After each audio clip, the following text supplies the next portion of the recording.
My name is Shelby Collins, and I am a student at Davis and Elkins College and a veterinary assistant at Appalachian Animal Hospital. If you didn't see my first video, make sure you go back and watch it.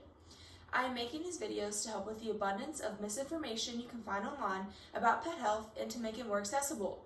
Since my first video talked about the importance of preventing ticks, I thought I would next talk about fleas. Fleas are actually more common and abundant than ticks and can be annoyingly hard to get rid of. While they don't transfer as many diseases as ticks can, they can secondarily cause skin infections, irritation, hair loss, tapeworms, and anemia. Fleas can lay dormant in carpets, furniture, and homes for months without a host. With a single blood meal, they can lay over 40 eggs a day or even 1,500 a month. These eggs will fall off as the pet moves or lay down, and this is why it's very important to pay attention to the areas that your pet spends a lot of time in, like their beds. They typically bite at the neck, base of the tail, and the lower back.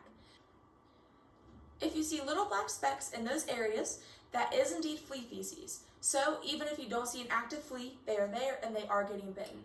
One way to tell is if you take a damp paper towel, place one of those specks in it and kind of get it wet and rub it, and if it turns red, then that means it's flea feces because it's digested blood. When your pet is scratching from the flea bite, they will break open their skin, and that is what can cause a secondary skin infection. This will cause your pet to need to go see a veterinarian to get medication to clear that up. Your pet would chew so much from the itchy bites that their skin will become really red, raw, and even cause them to lose their hair. Your pet can also get tapeworms by ingesting the flea while they are chewing their skin from the itchy bites. Tapeworms look like little grains of white and brown rice stuck to your pet's rectum or in their bedding. If not careful, we can actually get tapeworms from our pets and cause serious health complications like blindness. If your animal is getting bitten by enough fleas within a certain time frame, it can cause them to become anemic from all the blood loss, which can be fatal. We have actually had indoor-only cats die from fleas at our hospital. The owners felt that since they were indoor-only, they did not require monthly flea prevention. The cats were solitary, and the owners did not pet them much to realize the extent of their infestation. By the time the owners brought them in, the pets were covered with hundreds of fleas and flea feces, and they were so anemic that they couldn't be saved.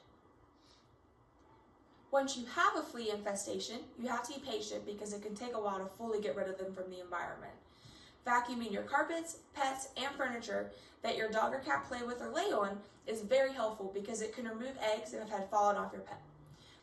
You can get a house treatment to spray on your carpet, floorboards, under furniture, and other areas that can prevent the eggs from hatching. You will need to treat the yard to also remove the flea burden present there. They can get fleas in the yard from wildlife or stray cats and dogs that travel through that area.